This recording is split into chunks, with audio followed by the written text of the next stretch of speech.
안녕하세요. 오늘도 서연살롱을 찾아주셔서 감사합니다. 저는 50대 후반의 여성이에요.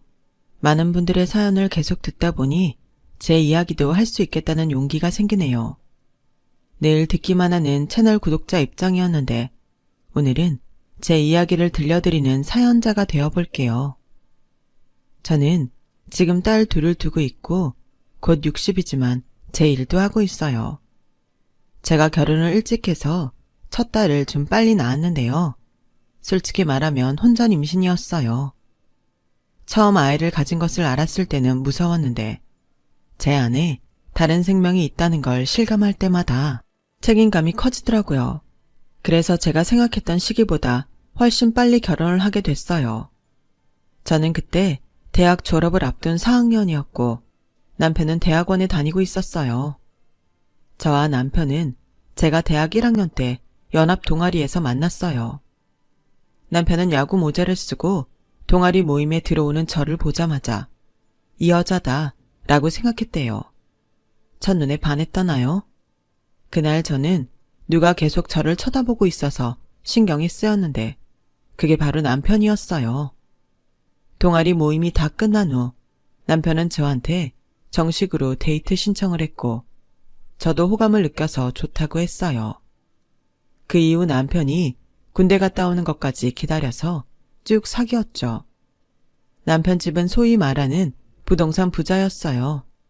시어머니는 돌아가신 보석상을 했던 시아버지한테서 건물들과 보석을 물려받아 말 그대로 떵떵거리며 살았어요.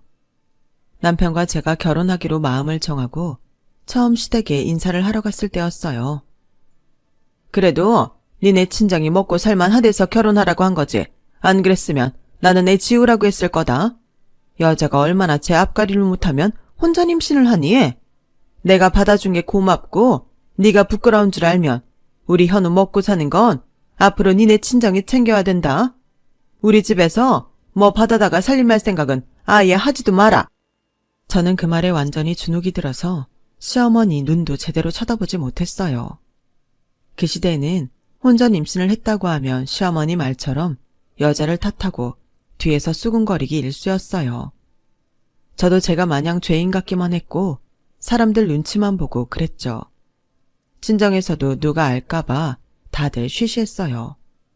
아버지가 대기업에 다니셔서 회사에 소문이 날까봐 더 그랬던 것 같아요. 하지만 정작 저한테는 격려를 해주셨어요.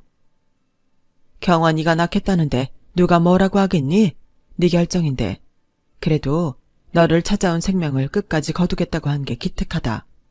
지금은 힘들어도 나중에는 시댁에서도 손주 예뻐서 아무 말 안 할 거야. 조금만 참고 견뎌봐. 고마워 엄마. 엄마 아빠가 내 편이 돼줘서 얼마나 든든한지 몰라. 엄마 아빠 생각해서라도 열심히 살게. 그렇게 결혼 준비를 시작했는데 시어머니는 정말 많은 걸 우리한테 요구했어요. 한복집이 마음에 안 든다고 바꾼 것도 4번은 됐을 거예요. 시어머니가 원하는 밍크코트는 아예 우리나라에서 팔지도 않는데 너무 고집을 해서 결국 미국에서 들어오는 사람한테 부탁해야 했어요. 그것만 해도 돈이 너무 나가긴 했죠. 결혼도 안 하고 아이를 가졌다는 이유 하나만으로 저와 친정은 모든 것을 꾹 참고 받아들여야 했어요. 결혼식 당일날도 저는 몸도 아프고 입덧도 완전히 끝나지 않아서 물도 제대로 못 넘겨 엄청 힘이 들었어요. 신부 얼굴이 너무 아파 보인다고 메이크업 하는 사람이 얼마나 화장을 하고 또 하고 고쳤는지 몰라요. 그런데도 시어머니는 저보다도 새빨간 립스틱을 바르고 총천연색의 화려한 비녀를 꽂고서 자기가 주인공인 양 온통 활개를 치고 다녔어요. 아무튼 시작부터 마음에 쌓이는 게 많은 결혼 생활이 시작됐어요. 시어머니는 자신이 말한 대로 정말 10원 한 장 주지 않았어요. 이건 자기 말이 빈말이 아니라는 걸 증명하려는 건가 싶을 만큼 그랬어요. 남편은 공부만 할 줄 아는 사람이었고 저는 임신 중이라 취직이 어려웠어요.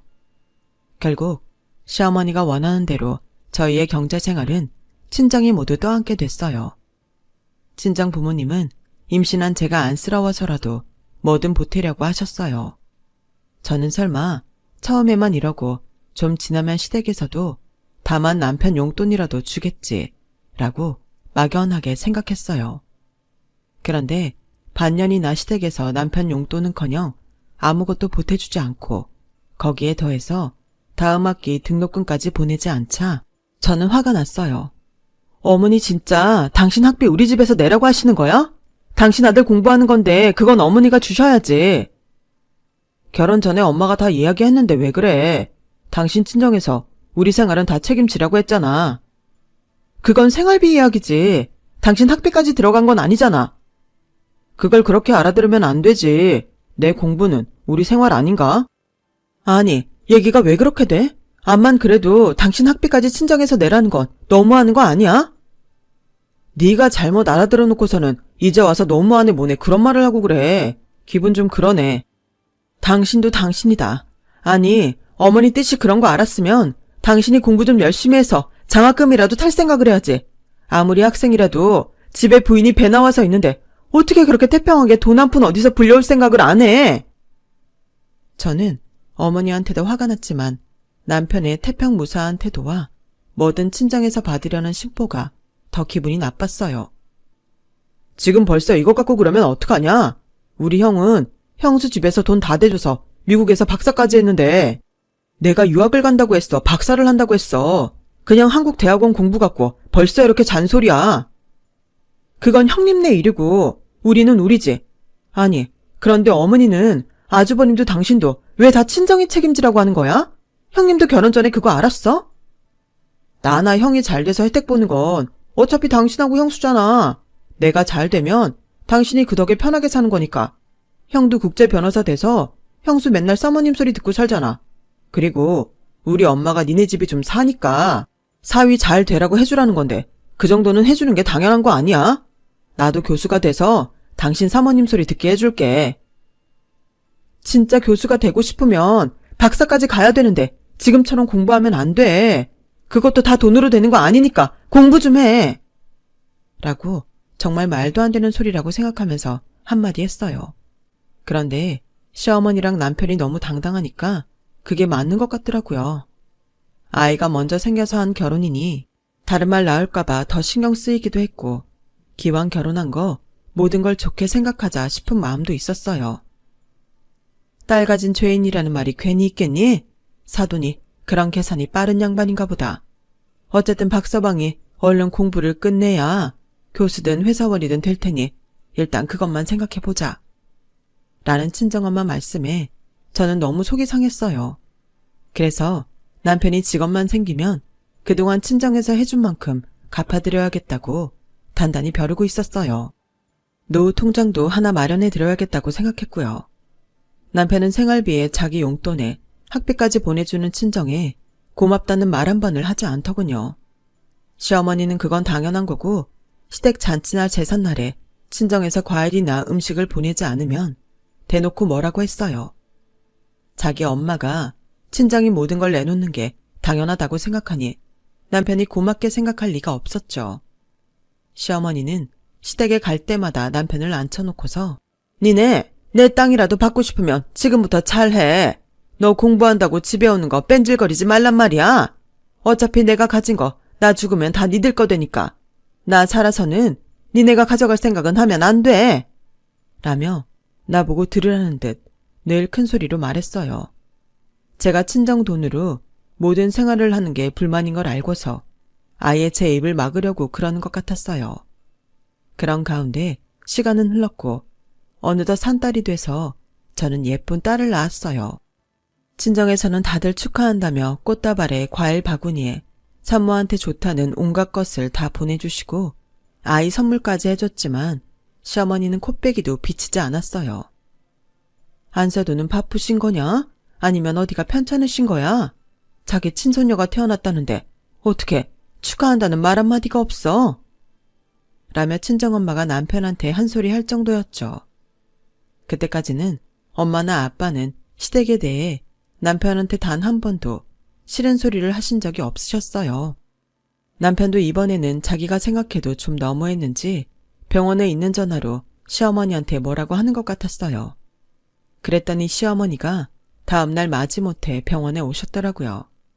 자기 심기 불편하다고 얼굴에 아주 써붙인 것 같은 표정이었어요. 우리 집은 아들 아니면 손주로 쳐주지도 않아. 네가 우리 대 이어줄 남자애도 아니고 그까지 기집애 낳았는데 내가 꼭 와서 너를 봐야 되니? 라며 기야말 말만 쏟아놓고 그냥 가버리더군요. 빈말이라도 축하한다고 하지도 않았고 말 그대로 빈손으로 왔다 갔어요.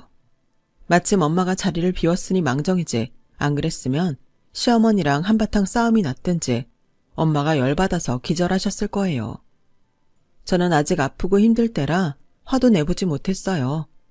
딸이 태어난 후에도 저희 생활을 돌보는 건 온전히 친정 책임이었어요. 아이가 태어나 1년이 돼서 돌잔치를 할 때도 친정에서 전부 해주셨어요. 시어머니는 아이 앞으로 금반지를, 그것도 14K 하나를 남편 통해서 달랑 보내고는 축하한다는 말 한마디도 없었어요. 친정 부모님은 아예 포기하시고 남편이 내미는 돌반지도 제대로 확인 안 하시고 아이 앞에 놓으셨어요. 저는 돌잔치를 하고 나서 뭐라도 일을 해봐야겠다고 마음먹었어요. 더는 친정이 미안해서 가만히 있을 수 없었죠. 제 전공이 첼로여서 저는 대학에 나가는 친구들 도움으로 조그마한 스튜디오를 얻어 입시 시험을 보는 학생들을 가르치게 됐어요. 제가 아침 일찍부터 레슨을 하는 날도 많아서 남편은 제가 나갈 때에 맞춰 같이 아침을 먹고 아이를 챙겼어요. 남편도 학교에서 수업이 있는 날에는 친정엄마가 오셔서 아이를 돌봐주셨고, 그렇지 않은 때에는 남편이 아이를 보다가 제가 집에 오면 남편이 도서관에 가서 공부를 했어요. 그렇게 나름 생활이 돌아가고 있었는데 어느 날 아침 대바람부터 시어머니가 전화를 해서 당장 오라고 하는 거였어요. 아무리 생각해도 시댁에 행사나 잔치도 없고 제사도 없는데 무슨 일인가 싶어서 궁금하더라고요. 서둘러서 시댁에 갔더니 시어머니는 저를 보자마자 쓰레기통을 제 머리 위에 쏟아붓는 거였어요. 야, 내 아들이 니네 집 도움이야? 네가 감히 밖으로 나돌면서 내 아들한테 애를 키우게 만들어? 왜? 니네 친정에서 이제 돈 못 주겠다고 그러디? 어머니, 그런 거 아니에요. 친정에서 돈 주시는데 제가 받기만 하는 게 죄송해서 일을 시작한 거예요. 그리고 세영이 제 자식인 것만은 아니잖아요. 그 사람 세영이 아빠예요.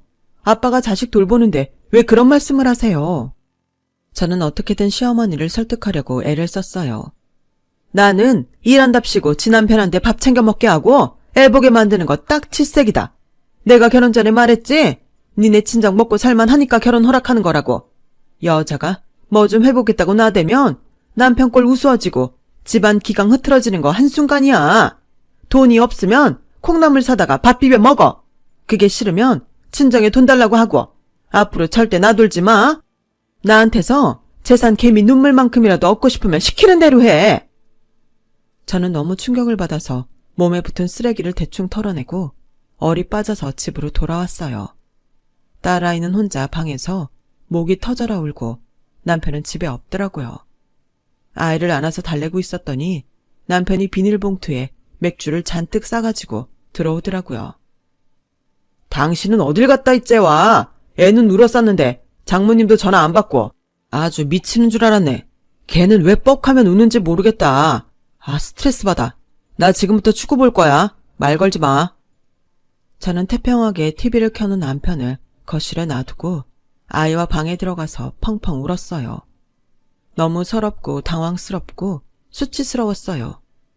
내가 왜 빨리 아이를 가져서 이런 수모를 당하나 그런 마음도 있었죠. 미안하다 세영아.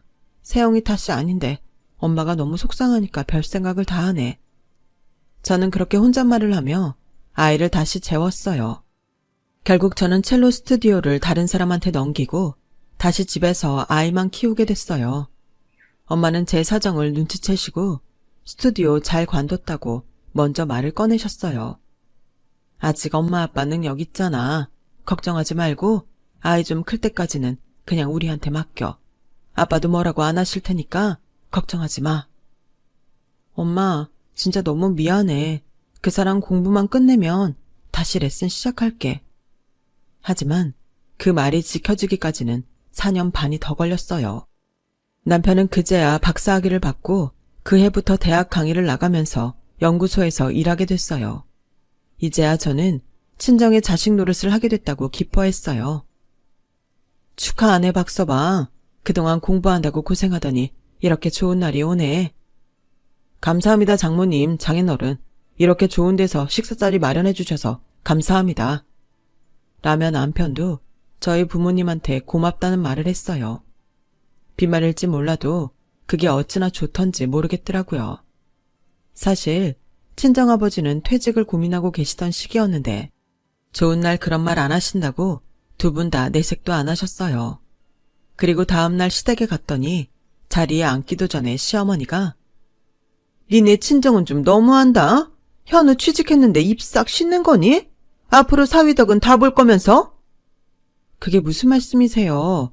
어제 호텔에서 같이 식사도 했고 이 사람 비싼 양복도 맞춰주셨는데요. 우리 현우가 어디서 밥도 못 얻어먹고 다녀서 밥을 사주니? 입을 옷이 없을까봐 그래. 출근할 때 부끄럽지는 않을 외제차하고 그럴듯한 시계는 해줘야 되는 거 아니니? 어머니, 그동안 친정에서 저희 때문에 쓴 돈이 얼만데 그러세요. 어머니 말씀대로면 이 사람 지금도 외제차 타고 시계도 좋은 게 몇 개인데요. 현우가 니네 애비처럼 일반 직장에 다니는 것도 아니고 공학연구소야. 자그마치 공학연구소.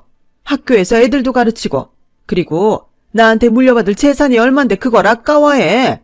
앞으로 니네가 받을 게 더 많은데 그걸 썼다고 생색내는 거냐?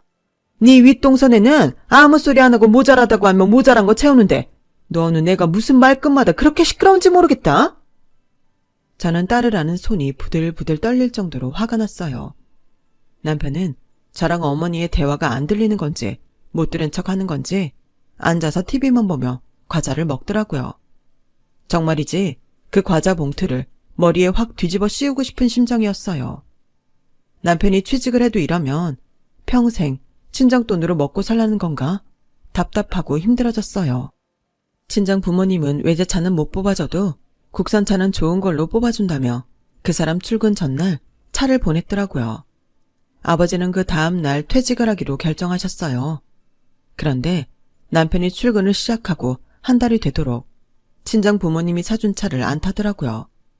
처음에는 아끼는 건가 싶었는데 차에 덮개도 제대로 안 씌우고 누가 긁고 지나가도 신경을 안 쓰는 걸 보고 뭔가 이상하다 싶었어요. 당신 왜 우리 아버지가 사준 차 안 타? 나 국산차 많이 안 몰아봐서 낯설어. 그리고 괜히 주변에서 날 어떻게 볼지 신경 쓰이고 그러네. 그래서 좀 낡았어도 전에 타던 외제차 타는 게 나을 것 같아서 모양 빠지는 거 별로잖아. 아무리 그래도 당신 생각해서 사주신 건데 관리라도 잘해. 그리고 연구소 다니는 사람들이 뭘 그렇게 차에 신경 쓴다고 그래? 아무튼 내가 불편하다니까. 지네 부모가 사준 거 안 쓴다고 되게 뭐라 그러네. 어디서 색깔도 촌스러운 거 뽑아갖고 와서 사람 짜증나게. 뭐가 어째? 지금 그게 장인장모한테 할 소리야? 사실이잖아. 내가 틀린 말 한 것도 아닌데 그렇게 신경 쓰이면 당신이 관리해. 집에서 하는 것도 없으면서. 그 바람에 남편하고 대판 싸웠어요. 제가 집에서 하는 게 없다뇨. 지금까지 자기 뒷바라지 다 하고 힘들지 않게 하려고 자기 핏줄 키우는 것도 눈치 보면서 했는데 말이죠. 내가 이 집에 얹혀 사니? 우리 친정돈 가지고 지금까지 먹고 살았으면서 어떻게 그렇게 뻔뻔할 수가 있어. 나 당신 입에서 먼저 장인 장모 용돈 드리자는 말 나오기 기다렸어. 그런데 여태까지 그런 말도 한마디 없고 적반하장으로 차가 촌스러워서 못 타? 진짜 웃기고 있네. 와, 진짜 남 안 하는 내조라도 했나? 더럽게 유세 떠네. 형수님이 진짜 교양도 있고 진국이었네. 내가 아주 똥 밟았어. 라더니 그 길로 집을 나가버리더라고요. 전화도 안 받고 다음날 퇴근 후에도 집에 오지도 않았고요. 저도 처음에는 그 사람 연구소로 연락도 해보고 전화도 기다렸지만 그럴 필요가 없겠다 싶어 가만히 있었어요. 그랬더니 며칠 후에 시어머니가 집으로 오셨어요. 야, 너 여기 당장 도장 찍어. 이혼해. 막말로 네가 우리 집에 와서 뭐 한 게 있어? 아들을 낳기로 했어. 현우 유학을 보내서 근사한 학력을 만들어줬어. 고작 한 거라고는 대학원 졸업하고 취직시킨 거잖아. 네가 빨리 부려먹으려고. 그리고 니네 애비 엊그제 퇴직했다며? 지금도 내 아들 취직 선물을 국산차밖에 못 타주는 양반이? 앞으로는 내 아들 먹여 살릴 수나 있겠니? 그럼 내가 왜 널 더 보고 있어야 되냐? 나는 우리 상대가 되는 애만 재산 물려줄 거야. 너네는 내 거 받을 자격이 없어. 네 딸한테 내 덕 보게 할 생각하지 마. 이런 게 진짜 등골 빼먹고 버린다는 거죠. 하지만 그때는 그런 것보다도 너무 지긋지긋하니 당장 헤어져야겠다는 생각만 들었어요. 이태껏 살아온 게 너무 분하고 억울했지만 그렇다고 더 참고 살다가는 저만 더 불행해질 것 같았어요. 솔직한 심정으로 말하자면 저도 시어머니 돌아가시고서 재산 물려받으면 이렇게 고생한 거 보상이 될 거라고 생각한 적도 있었어요. 하지만 그동안 남편과 시어머니를 보면서 사람이 돈만 있다고 다 행복한 것도 아니고 그게 더 괜찮은 인간도 아니라는 거 너무 똑똑히 보고 배웠고 제 딸은 그렇게 크지 않길 바랐어요. 저는 이혼 도장을 찍으면서 소송을 해서 남편한테 위자료를 받아야겠다는 생각은 하지 못했어요. 그때만 해도 이혼은 여자한테 더 불리했고 여자가 더 남들한테 눈총받기 일쑤였거든요. 또 저는 혼전 임신을 했다는 게 계속 딱지처럼 붙어 다녔어요. 미국에 있는 아주버님 가족 딱 한 번 만났는데 그때 형님도 은근히 제 혼전 임신한 걸 빈정거리셨거든요. 그런 것들이 더 저로 하여금 떳떳하게 소송할 수 있는 것도 못하게 했던 것 같아요. 저는 저희 친정이 남편을 빨리 취직시켜서 그 덕이나 보려고 한다는 시어머니의 말도 안 되는 소리를 들으며 짐도 제대로 못 챙겨서 나왔어요. 나가기 전 남편한테 전화를 했지만 바쁘다는 이유로 통화를 거절하더군요. 저는 친정으로 가는 택시 안에서 아이를 꼭 안고 눈물을 안으로 얼마나 삼켰는지 몰라요. 친정에 오니 아버지는 여기저기 다른 직장을 알아보러 다니셨고 엄마도 값이 나가는 걸 전부 처분하고 결혼 예물도 내다 놓으셨더라고요. 알고 보니 저희 집에 돈을 대준다고 무리를 좀 하셨던 거였어요. 아버지 월급이 많기는 했지만 저한테 그냥 생활비만 주는 게 아니라 사위 용돈에 학비까지 전부 대주고 외손녀 선물까지 신경 쓰셨으니 집에 있던 돈도 없어지는 게 당연했죠. 게다가 여동생 대학 등록금도 보태셨으니까요. 저는 집에 너무 미안해서 고개를 들 수 없었어요. 저는 일단 되는 대로 친구들을 통해 학생들을 받아서 레슨을 했고 집 근처 음악학원에도 취직을 했어요. 제 상황에서 할 수 있는 일부부터 해보기로 한 거죠. 주어진 일에 열심히 하다 보면 답이 나오겠지 하며 학생들 가르치는 데에 최선을 다했어요. 그러다 보니 제가 가르친 학생들이 예중예고에 거의 다 붙었고 학원에서도 제가 잘 가르치고 학생들한테도 잘한다며 원장 선생님이 많이 좋아했어요. 보너스도 많이 받았고요. 결혼하고 6년 가까이 친정 부모님 돈으로만 살다가 제 힘으로 벌어서 집에 보태니까 당당하고 뿌듯했어요. 엄마, 그래도 내가 입소문이 나서 학생들 개인 레슨이 많이 생겼어. 다음 달부터는 좀 더 많이 보탤 수 있을 것 같아. 우리 같이 조금만 힘내자, 엄마. 이런 말하는 게 너무 염치 없긴 한데 내가 이렇게 쫓겨나면 안 되는 거였는데 그동안 엄마 아빠가 쓴 거 어떻게든 돌려받고 그 집에서 나오든지 했어야 됐어. 그런 말 하지 마. 우리는 그 돈 돌려받을 생각으로 니들 준 거 아니야. 어쨌든 그것 때문에 너하고 세영이가 그동안은 편히 살 수 있었잖아. 네 말대로 우리 조금만 힘내보자. 또 좋은 날이 오겠지. 그동안 우리 세영이는 힘든 거 모르게 잘 키우자. 엄마의 말씀은 제게 너무 큰 위로와 격려가 됐어요. 3년 정도 시간이 흐르고 저는 그동안 모은 돈으로 음악학원을 인수했고 아버지는 전 회사에서 이사를 하시던 분이 차린 기업에 고문이사로 들어가시게 됐어요. 그러면서 저희 집은 다시 안정을 찾았고 딸아이도 갈수록 예쁘게 컸어요. 얼마 후 저는 아버지 회사 거래처인 외국의 기업 사람을 만나게 됐어요. 건너 아버지한테 선자리가 들어왔고 엄마가 만나보길 원하셨거든요. 경환이가 결혼이라면 학을 뗀 거 잘 알지만 그래도 좋은 사람이면 혼자서 아이 키우는 것보다는 나을 것 같아서. 부모님이 걱정하시는 것도 잘 알고 있었기 때문에 저는 알겠다고 했어요. 선자리에 나가서 남자를 만나보니 생각보다 더 수수하고 괜찮은 사람이었어요. 그 사람도 한 번 이혼을 했다고 하더군요. 비슷한 처지이다 보니 공감대 형성이 잘 됐고 부모님한테 말하기 어려운 것도 편하게 털어놓을 수 있었어요. 그 사람도 저랑 똑같다고 하더라고요. 부모님은 그래도 이혼을 모르고 사셔서 다 이해는 못하시는 것 같아요. 경아 씨하고 이야기하고 나면 속도 후련하고 이해받는 기분이 들어서 좋아요. 저희는 자연스럽게 사귀게 됐고 그 사람은 결혼을 하자고 했어요. 저희 부모님은 사돈 되게 원하는 거 없는 분들이세요. 오히려 주셨으면 주셨지. 그럴 분들 아니니까 걱정 마세요. 제가 전시댁 이야기를 한 적이 있기 때문에 남자는 저를 안심시켰어요. 하긴 남자 집도 여자 쪽에서 하도 돈 내서 헤어졌다는 이야기를 들었어요. 어쩌면 비슷한 처지의 두 집이 이렇게 연이 되려고 만났나 보다. 그런 생각도 들었죠. 저희는 결혼을 약속하게 됐고 친정 부모님도 좋아하셨어요. 하지만 초등학생인 딸이 이 상황을 받아들일지 걱정이 됐어요. 엄마, 나는 새아빠가 생겨서 좋아. 그 아저씨 아빠보다 친절하더라. 엄마도 되게 좋아하는 것 같아. 나는 엄마 결혼 찬성이야. 고마워, 세영아. 엄마가 너한테 더 잘할게. 나 어릴 때였지만 할머니가 엄마한테 못되게 군 거 다 알아. 라는데 저도 모르게 눈물이 줄줄 흘렀어요. 제가 거기 살면서 어린 딸에게 얼마나 많은 상처를 준 건지 그동안 잘 몰랐거든요.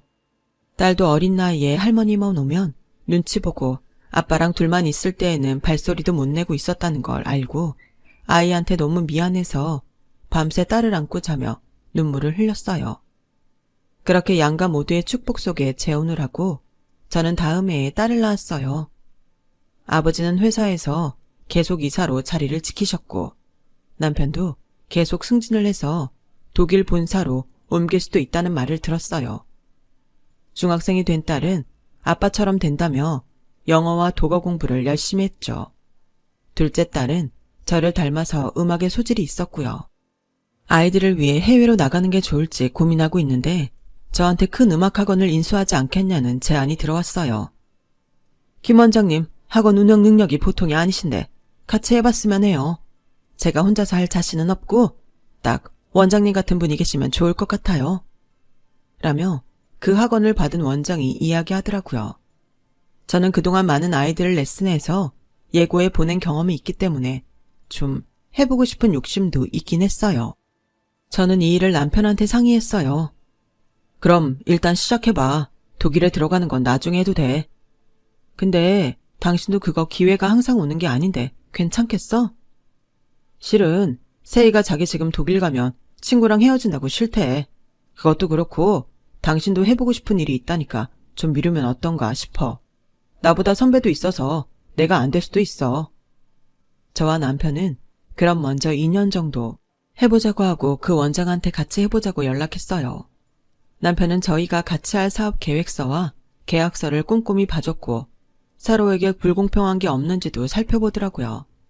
그렇게 해서 저희는 서로 불만이 없이 계약서를 작성했고 학원을 인수하기 위해서 계약서를 쓰러 부동산으로 갔어요. 학원 원장은 상가짜리 주인은 따로 있다며 자기도 그만두지만 그 주인도 자리를 파는 거라 그 사람하고 계약을 해야 한다더군요. 저희가 상가짜리 주인을 기다리는데 30분이 넘어도 오지를 않더라고요. 저희가 다른 날 올까요? 일정도 있는데 너무 기다리는데요. 라고 제가 말하자 중개사는 당황해서 연락을 했어요. 그때 마침 웬 할머니가 불이 나게 부동산 안으로 들어왔어요. 차가 너무 막혀서 생각보다 늦었어요. 라는 목소리에 저는 완전히 얼어버릴 뻔했어요. 진짜 꿈에도 다시 만나기 싫었던 시어머니였거든요. 시어머니는 처음에는 저를 몰라보다가 나중에 알아보고는 입을 다물지를 못하더라고요. 네가 여기 어떻게 왔어? 왜 여기 있는 거야? 이분들이 그 상가 계약할 분들이에요. 라고 중개사가 말하자 시어머니는 눈이 동그래져서 아무 말도 못하더라고요. 원장님, 이 자리 다시 생각해보죠. 저는 안 하겠습니다. 선생님, 갑자기 왜요? 저분하고 혹시 아는 사이세요? 그런 건 말도 하고 싶지 않고요. 다른 학원 봐두신 데 있으면 하고 아니면 정말 죄송하지만 없던 일로 하죠. 저 여기는 못합니다. 아이, 갑자기 왜 그러실까? 여기 사장님이 늦으셔서 화나셨나? 라며 중개사가 저를 붙잡으려고 했지만 저는 다 뿌리치고 나와버렸어요. 물론 그 상가를 사고팔고 하면 끝나는 거고 다시 시어머니와 볼 일도 없겠지만 그래도 엮이는 게 너무 싫었거든요. 그런데 얼마 후 시어머니한테서 전화가 왔어요. 세영이 얼마나 컸는지 궁금하구나. 세영이랑 좀 만나야겠다. 갑자기 왜 이제 와서 그러시는데요? 어머니가 세영이 딸이라고 어떻게 하셨는데요? 그때야 그때고 지금은 세월이 지나니 궁금해지는구나. 내 핏줄인데 안 보고 싶을 리가 있니? 그렇게 말하니 저도 할 말이 없더라고요. 저는 딸한테 친할머니가 보고 싶어 한다는 말을 했어요. 그래? 갑자기? 그럼 만나보지 뭐. 라고 대수롭지 않게 말하는데 저는 걱정이 돼서 잠을 설쳤어요. 그래도 나한테 못된 말을 한 것처럼 딸한테는 안 그러겠지 했지만 시어머니가 딸이라고 무시했던 걸 생각하면 겁이 났거든요. 저는 딸이 상처받지 않기를 바랐기 때문에 결국 만나지 말라고 말렸어요. 만약에 내가 지금 안 만나면 계속 또 만나자고 할지도 모르잖아. 내가 만나보고 계속 봐도 좋은지 어쩐지 결정할게. 라는데 어찌나 어른스러운지 제가 그동안 딸을 너무 어린 애로만 생각하고 있었나 싶더라고요. 그래도 걱정이 되는 건 어쩔 수 없어서 저는 몰래 따라가서 두 사람이 말하는 소리가 들릴 구석에 앉았어요. 시어머니는 딸을 보더니 반갑게 웃으며 손을 잡더라고요. 그리고는 딸이 먹겠다는 음료수와 빵을 시켜주더니 이렇게 말하는 거였어요. 너 태어났을 때부터 학교 들어가기 전까지 살던 데가 할머니가 마련해준 집이야. 그러니까 할머니 덕에 네가 먹고 살았다고. 그러니까 그거 네가 잊지 말고 이 할머니한테 갚아야 돼. 네가 엄마한테 말 좀 잘해서 학원 계약 좀 되게 해줘. 언제 또 사람이 나설지 모르는데 마냥 기다릴 수만은 없거든. 지금 따로 산다고 해도 너랑 우리는 같은 가족의 일원이야. 그러니 우리 가문을 위한 일을 해야 되지 않겠니? 그게 이 할머니한테 네가 어릴 적 은혜를 갚는 길이다. 아니 무슨 저런 말도 안 되는 이야기를 하는지 화가 치밀었어요. 제가 자리에서 벌떡 일어나 쫓아가려는데 딸아이가 시어머니를 똑바로 쳐다보며 이렇게 말하더군요. 학생은 공부 잘하면 그게 어른한테 은혜를 갚는 거라고 생각해요. 저 지금 공부 잘하고 있어요. 저희 반 1등이에요. 그러니까 제가 더 할머니한테 갚을 건 없어요. 그리고 할머니 상가는 할머니가 엄마랑 협상을 잘하세요. 어른들 할 일을 저한테 떠넘기는 것도 좋은 건 아니라고 생각해요. 요새는 학교에서 그렇게 교육시키니? 공부 잘하는 건 좋다만 그게 할머니한테는 별 소용이 없잖아. 할머니한테 도움이 되는 걸 해줘야지. 라는데 갑자기 어디서 남편 목소리가 들렸어요. 그건 아닌 것 같습니다, 어르신. 저는 너무 놀라서 남편 옆으로 다가갔어요. 시어머니는 저와 남편을 보더니 표정이 험악해졌죠. 이게 무슨 일이야? 오늘 세영이 너만 나오는 거 아니었어? 저 사람이 지금 네 아빠야? 네, 제가 세영이 아빠 맞습니다. 아이가 친할머니 만나러 간다는데 이 사람이 밤새 잠도 못 자고 계속 왔다 갔다 하고 불안해하더군요. 친할머니인데 왜 그러나 싶어서 걱정이 돼서 몰래 와봤더니 집사람이 왜 그랬는지 이해가 됩니다. 이런 할머니를 내 소중한 딸이 만날 걸 생각하면 저도 그랬을 겁니다. 뭐라고? 친핏줄이 아니라 그런가? 애 교육이 안 좋은 말만 하는 것 같은데 이러니까 애가 뭘 보고 배웠겠어? 할머니가 어른다워야 아이도 존경을 하죠. 저는 세영이가 틀린 말했다고 생각 안 하는데요. 예의 바르게 말 잘했고요. 무턱대고 자기네 집사람이니 엄마한테 말해서 상가 계약하게 만들라는 게 자기 소녀한테 할 말씀은 아니죠. 뭐가 어째? 내가 그럼 틀린 말 했어. 내가 마련해준 집 아니었으면 지가 어디서 편히 자고 먹고 살았겠어? 할머니 집 없었으면 우리 외할머니가 다 해줬겠죠. 집 빼고 다른 거 다 외할머니가 해주셨잖아요. 엄마랑 제가 아예 외할머니 댁 들어가니까 더 편하고 좋던데요. 라고 딸아이가 똑부러지게 말하자 시어머니는 부들부들 떨었어요. 참 가관이다. 너 남의 집 손녀를 이렇게밖에 못 키웠어? 그리고 치핏줄인 할머니 만나러 나오는데 몰래 쫓아오기까지 해? 집안 꼬라지가 이러니 애도 어른한테 말다답이나 하고 말이야. 당신처럼 사돈 집에 자식들 인생 전부 얹어서 살게 하는 사람이 집안 꼬라지 운운해요? 당신 왜 저 이혼시켰어요? 우리 아버지 퇴직하고 더는 당신 아들 먹여 살릴 수 없을 것 같으니까 이혼 서류 갖고 와서 도장 찍게 했잖아요. 그래놓고 이제 와서 당신 상가를 사라고? 이러니 내가 당신 상가를 사고 싶겠어? 이렇게 엮이는 것도 짜증나는데 내가 진짜 당신 같은 양심 없는 사람한테 휘둘려서 우리 엄마 아빠가 당신 아들 대학원 학비까지 다 냈던 거 생각하면 지금도 자다가도 피가 거꾸로 솟아올라.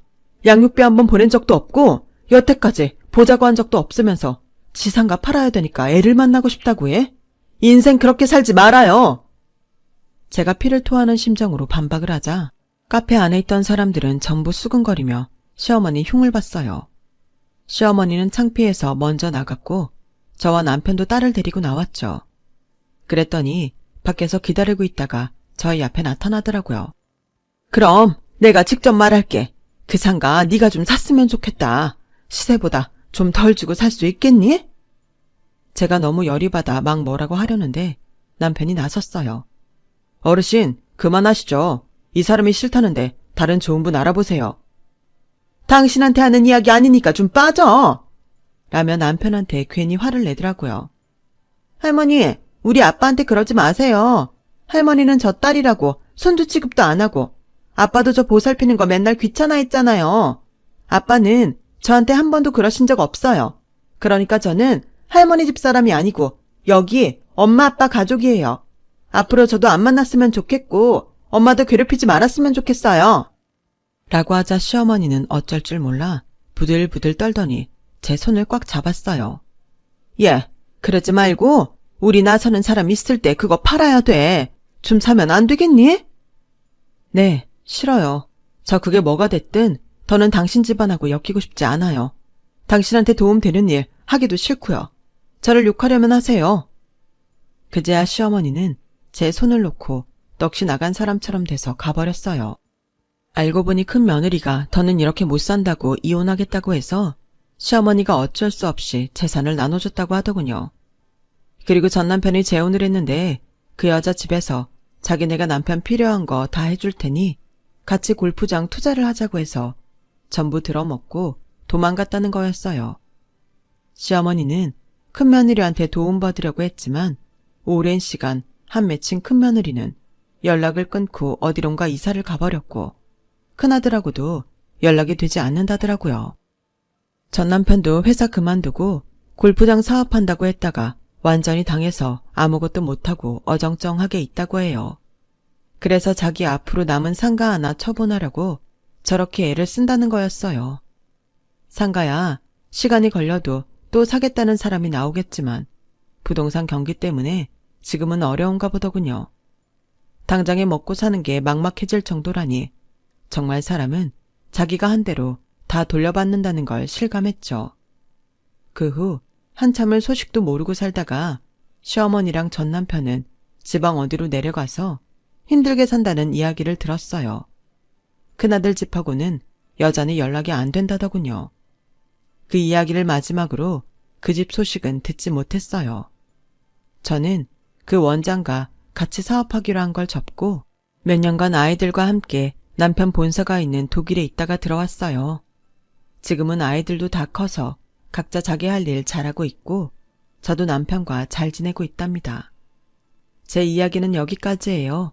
끝까지 들어주신 분들 모두 행복하시고요. 다들 건강하셨으면 좋겠어요. 좋은 하루 되세요. 감사합니다. 여러분, 사연 댓글에 응원과 현명한 조언 부탁드려요. 좋아요와 구독은 저에게 큰 힘이 됩니다. 오늘도 좋은 일 가득하세요.